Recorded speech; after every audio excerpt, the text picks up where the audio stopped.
मुख़्तलिफ़ शहरनि में पाणी खोट ख़िलाफ़ आबादकारनि ऐं ॿियनि धुरियुनि जा मुज़ाहिरा कया विया आहिनि। हैदराबाद, लाड़काणो, कंबर, गुड्डू ऐं ॿियनि शहरनि में आबादकारनि एसटीपी ऐं फिशर फोक फोरम समेत ॿियनि धुरियुनि जा एहतजाजी मुज़ाहिरा कया विया आहिनि। अॻवाननि जो इहो चवणु आहे त सिंध में अतरादू पाणी खोट पैदा करे मुआशी बदहाली जो शिकार बणायो पियो वञे। अॻवाननि इहो मुतालबो कयो त सिंध खे जल्द हिसे जो पाणी ॾेई बेचैनी ख़त्म कई वञे। अहम ख़बर नाज़रीन सां शेयर कयूं पिया। सिंध जे मुख़्तलिफ़ शहरनि में पाणी खोट ख़िलाफ़ आबादकारनि ऐं ॿियनि धुरियुनि जा मुज़ाहिरा जारी आहिनि। हैदराबाद, लाड़काणो, कंबर, गुड्डू ऐं ॿियनि शहरनि में आबादकारनि एसटीपी ऐं फिशर फोक फोरम समेत ॿियनि धुरियुनि एहतजाजी मुज़ाहिरा कया आहिनि। अॻवाननि जो चवणु आहे त सिंध में अतरादू पाणी खोट पैदा करे मुआशी बदहाली जो शिकार बणायो पियो वञे। अॻवाननि इहो मुतालबो कयो त सिंध खे जल्द हिसे जो पाणी ॾेई बेचैनी ख़त्म कई वञे। नाज़रीन खे अहम ख़बर खां आगाह कयूं पिया त सिंध जे मुख़्तलिफ़ शहरनि में पाणी खोट ख़िलाफ़ आबादकारनि ऐं ॿियनि धुरियुनि मुज़ाहिरा कया आहिनि। हैदराबाद, लाड़काणो, कंबर, गुड्डू ऐं ॿियनि शहरनि में आबादकारनि एसटीपी ऐं फिशर फोक फोरम समेत ॿियनि धुरियुनि एहतजाजी मुज़ाहिरा कया आहिनि। अॻवाननि जो चवणु आहे त सिंध में अतरादू पाणी खोट पैदा करे मुआशी बदहाली जो शिकार बणायो पियो वञे। अॻवाननि इहो मुतालबो कयो त सिंध खे जल्द हिसे जो पाणी ॾेई बेचैनी ख़त्म कई वञे। अहम ख़बर खां नाज़रीन खे आगाह कयूं पिया। सिंध जे मुख़्तलिफ़ शहरनि में पाणी खोट ख़िलाफ़ आबादकारनि ऐं ॿियनि धुरियुनि जा मुज़ाहिरा जारी आहिनि। हैदराबाद, लाड़काणो, कंबर, गुड्डू ऐं ॿियनि शहरनि में आबादकारनि एसटीपी ऐं फिशर फोक फोरम समेत ॿियनि धुरियुनि एहतजाजी मुज़ाहिरा कया आहिनि। अॻवाननि जो इहो चवणु आहे त सिंध में अतरादू पाणी खोट पैदा करे मुआशी बदहाली जो शिकार बणायो पियो वञे। अॻवाननि मुतालबो कयो त सिंध खे जल्द हिसे जो पाणी ॾेई बेचैनी ख़त्म कई वञे।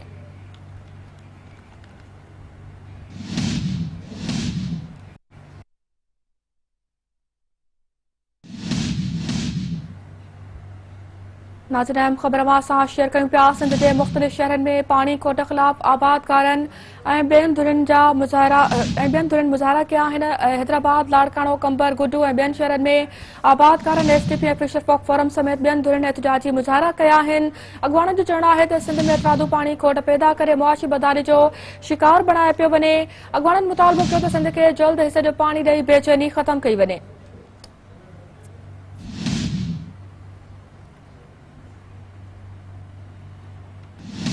सिंध जे मुख़्तलिफ़ शहरनि में पाणी खोट ख़िलाफ़ आबादकारनि ऐं ॿियनि धुरियुनि एहतजाजी मुज़ाहिरा कया आहिनि। हैदराबाद, लाड़काणो, कंबर, गुड्डू ऐं ॿियनि शहरनि में आबादकारनि एसटीपी ऐं फिशर फोक फोरम समेत ॿियनि धुरियुनि एहतजाजी मुज़ाहिरा कया आहिनि। अॻवाननि जो चवणु आहे त सिंध में अतरादू पाणी खोट पैदा करे मुआशी बदहाली जो शिकार बणायो पियो वञे। अॻवाननि इहो मुतालबो कयो आहे त सिंध खे जल्द हिसे जो पाणी ॾेई बेचैनी ख़त्म कई वञे।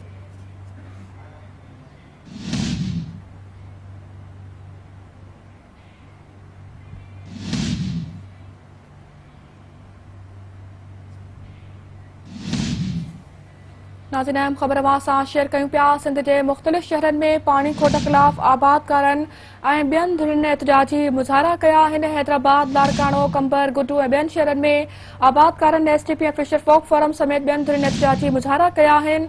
अॻवाननि जो चवणु आहे त सिंध में अतरादू पाणी खोट पैदा करे मुआशी बदहाली जो शिकार बणायो पियो वञे।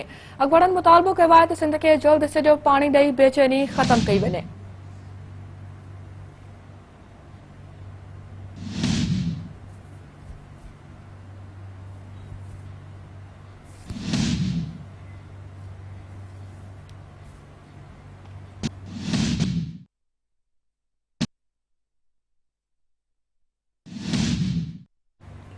नाज़रीन खे अपडेट कयूं पिया। सिंध जे मुख़्तलिफ़ शहरनि में पाणी खोट ख़िलाफ़ आबादकारनि ऐं ॿियनि धुरियुनि एहतजाजी मुज़ाहिरा कया आहिनि। हैदराबाद, लाड़काणो, कंबर, गुड्डू ऐं ॿियनि शहरनि में आबादकारनि एसटीपी ऐं फिशर फोक फोरम समेत ॿियनि धुरियुनि एहतजाजी मुज़ाहिरा कया आहिनि। अॻवाननि जो चवणु आहे त सिंध में अतरादू पाणी खोट पैदा करे मुआशी बदहाली जो शिकार बणायो पियो वञे। अॻवाननि मुतालबो कयो त सिंध खे जल्द हिसे जो पाणी ॾेई बेचैनी ख़त्म कई वञे।